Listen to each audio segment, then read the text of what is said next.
नमस्कार, जय हिंद दोस्तों। चलिए पृष्ठीय क्षेत्रफल और आयतन क्लास 10th के आज इस सवाल को हम लोग हल करते हैं। दोस्तों, क्लास 10th के बोर्ड एग्जाम में इस तरह के सवाल 4 अंक या फिर 6 अंक के लिए पूछे जाते हैं। तो यहाँ पर लिखा है 14 सेंटीमीटर भुजा के ठोस लकड़ी के घन को छीलकर एक महत्तम गोला बनाया जाता है। छिली हुई लकड़ी का आयतन ज्ञात कीजिए। तो यहाँ पर हमसे छिली हुई लकड़ी का आयतन पूछा जा रहा है। तो चलिए दोस्तों हल करते हैं। तो यहाँ पर लिखा है सवाल में 14 सेंटीमीटर भुजा के ठोस लकड़ी के घन। तो सबसे पहले यहाँ पर एक घन बना लेते हैं। तो साथियों, इस तरह से एक घन पहले बना लेते हैं। घन आप सभी लोग बना लेते होंगे। तो यहाँ पर हमने एक घन बना लिया है। तो यहाँ पर सवाल में लिखा है 14 सेंटीमीटर भुजा के, यानी ये जो ठोस लकड़ी का घन है इसकी भुजा है 14 सेंटीमीटर। तो घन की भुजा ये भी है और ये भी है और ये भी है। तो घन में प्रत्येक भुजा बराबर होती है। इसका मतलब ये जो भुजा है ये है 14 सेंटीमीटर और घन की ऊंचाई भी इतनी ही होगी, यानी 14 सेंटीमीटर। तो घन की ऊंचाई, लंबाई और चौड़ाई सब यहाँ पर बराबर ही होंगी। तो यहाँ पर लिखा है 14 सेंटीमीटर भुजा के ठोस लकड़ी के घन को छीलकर एक महत्तम गोला बनाया जाता है। ये जो ठोस लकड़ी का घन है, इसी ठोस लकड़ी के घन को छीलकर, यानी अंदर से इस तरह से काट लिया जाता है, एक गोला, महत्तम गोला बनाया जाता है। महत्तम का मतलब सबसे बड़ा, यानी बड़े से बड़ा, अब उससे बड़ा नहीं बन सकता। तो महत्तम गोला बनाया जाता है। उसके बाद महत्तम गोला लकड़ी का बनाएंगे तो गोले को बाहर फिर निकाल लेंगे। तो जो छिली हुई लकड़ी बचेगी उस लकड़ी का आयतन हमें ज्ञात करना है। तो यहाँ पर बना लेते हैं दोस्तों गोला, इसी के ऊपर समझने के लिए। तो साथियों, इस तरह से एक गोला बना लेंगे ताकि अच्छे से समझ में आ जाए। तो इस तरह से महत्तम गोले को इस ठोस लकड़ी के घन से छीलकर बाहर निकाल लिया जाता है। तो दोस्तों, ये है घन की भुजा। यहाँ पर ये है घन की भुजा। ये कितनी है? 14 सेंटीमीटर। तो यहाँ पर दोस्तों गोले का व्यास कितना होगा? गोले का ये जो व्यास है ये कितना होगा? गोले का व्यास होगा जितनी घन की भुजा है। घन की भुजा है 14 सेंटीमीटर। तो गोले का जो व्यास होगा, इस व्यास का मान कितना होगा? इसी भुजा के बराबर। साथियों, यहाँ पर गोले का जो व्यास है वो बराबर होगा ठोस लकड़ी के घन के भुजा के बराबर। तो यहाँ पर लिखेंगे गोले का व्यास। गोले का व्यास किसके बराबर होगा? गोले का व्यास बराबर होगा ठोस लकड़ी के घन की भुजा के बराबर। गोले का व्यास बराबर होगा ठोस लकड़ी के घन की भुजा। ये गोले की त्रिज्या है और ये भी गोले की त्रिज्या है, ये भी गोले की त्रिज्या है। ये पूरा यहाँ से यहाँ तक ये व्यास है। तो व्यास यहाँ से यहाँ तक कितना है? इस घन की भुजा के बराबर, यानी 14 सेंटीमीटर है। तो त्रिज्या का मान कितना होगा? 7 हो जाएगा। तो यहाँ पर लिखेंगे व्यास बराबर होता है 2r। व्यास बराबर होता है 2r बराबर ठोस लकड़ी के घन की भुजा है 14 सेंटीमीटर। बराबर में लिखेंगे 14। अब हल कर लेंगे। 2 1 2, 2 7 14। तो r का मान कितना हो जाएगा? 7 सेंटीमीटर। r यहाँ पर क्या है? r है यहाँ पर गोले की त्रिज्या। तो यहाँ पर हमें सबसे पहले निकाल लेना है, क्या निकाल लेना है? हमें निकाल लेना है घन का आयतन। तो यहाँ पर लिखेंगे घन का आयतन। घन का आयतन, घन का आयतन होता है भुजा क्यूब। भुजा क्यूब, घन के आयतन का सूत्र होता है भुजा क्यूब। यहाँ पर दोस्तों शुरुआत में मान लेते हैं। यहाँ पर लिखेंगे, माना नहीं लिखेंगे, यहाँ पर लिखेंगे दिया है, क्योंकि सवाल में ही दिया है। दिया है, क्या दिया गया है? घन की भुजा। घन की भुजा यहाँ पर हमें ज्ञात है 14 सेंटीमीटर। चलिए, ये तो सवाल में दिया गया है। तो यहाँ पर घन का आयतन बराबर भुजा क्यूब, भुजा का मान है 14, 14 का क्यूब कितना होता है? 14 का क्यूब 2744। तो घन का आयतन हमें प्राप्त हुआ है 2744 सेंटीमीटर क्यूब या फिर घन सेंटीमीटर। चलिए, अब निकाल लेते हैं इस गोले का आयतन।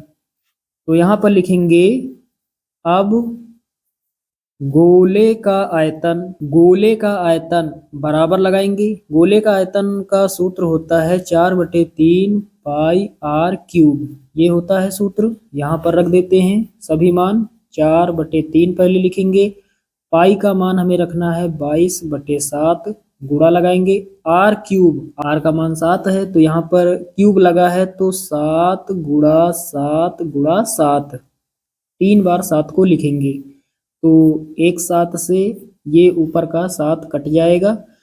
अब ऊपर कितना बचा? 22 गुणे 4, 22 चौके 88, गुणा लगाएंगे 7 सता 49 और नीचे कितना? नीचे हमारे पास है 3। अब गुणा कर लेते हैं तो 88 का गुणा हमें करना है 49 से। दोस्तों, जब आप 88 का गुणा 49 से करोगे तो कितना आएगा? 4312, 43 12 आएगा और नीचे कितना है? 3। अब 43 12 को भाग देना है 3 से। तो चलिए यहीं पर भाग दे देते हैं ताकि आपको अच्छे से समझ में आ जाए।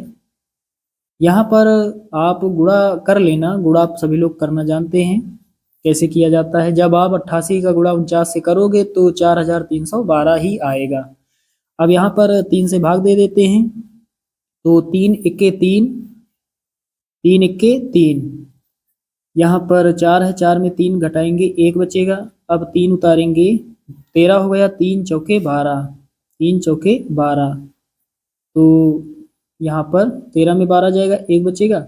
अब ये वाला 1 लिखेंगे, 11 हो जाएगा, 3 तिहाई 9। अब घटा लेंगे, 11 में 9 जाएगा कितना? 2। अब ये वाला 2 लिखेंगे, 3 सते 21, 3 सते 21। अब 22 में 21 जाएगा, 1 बचेगा, दशमलव लगाएंगे और यहाँ पर 0 बढ़ाएंगे। हमें दशमलव के 2 अंक तक हल करना है, दशमलव के बाद 2 अंकों तक ही हल करना होता है। तो यहाँ 10 हो गया, 3 तिहाई 9, 3 तिहाई 9। 10 में 9 घटाएंगे कितना बचेगा? 1 बचेगा, दशमलव लगा है, 0 बढ़ा लेंगे, फिर से 10 हो जाएगा, फिर से 3 बार पहाड़ा पढ़ेंगे, 3 तिहाई 9, 3 तिहाई 9, तो फिर से 1 बचेगा। इस तरह से आता ही चला जाएगा। हमने क्या बताया? दशमलव के बाद 2 अंकों तक आपको हल करना है। 1437.33, 1437.33, बगल में लिखेंगे सेंटीमीटर क्यूब या फिर घन सेंटीमीटर। आयतन को सेंटीमीटर क्यूब या फिर घन सेंटीमीटर में लिखा जाता है। तो यहाँ तक आप सभी लोग अच्छे से समझ गए होंगे। अब हमसे क्या पूछा जा रहा है? छिली हुई लकड़ी का आयतन। तो चलिए अब आयतन निकाल देते हैं। तो यहाँ पर लिखेंगे छिली हुई लकड़ी का आयतन, इसलिए छिली हुई लकड़ी का आयतन बराबर लगाएंगे। तो छिली हुई लकड़ी का आयतन हमें निकालना है।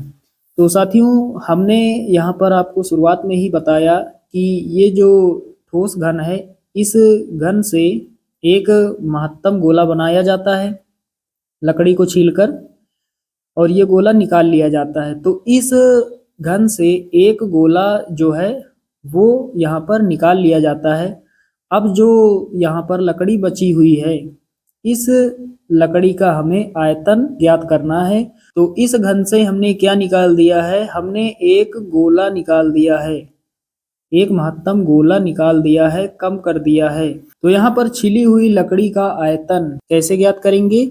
घन के आयतन में, यहाँ लिखेंगे घन का आयतन, घन के आयतन में कम कर देंगे गोले के आयतन को, जो हमने निकाल लिया है उसे घटा देंगे।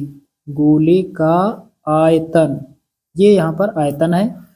तो छिली हुई लकड़ी का आयतन बराबर घन का आयतन माइनस गोले का आयतन।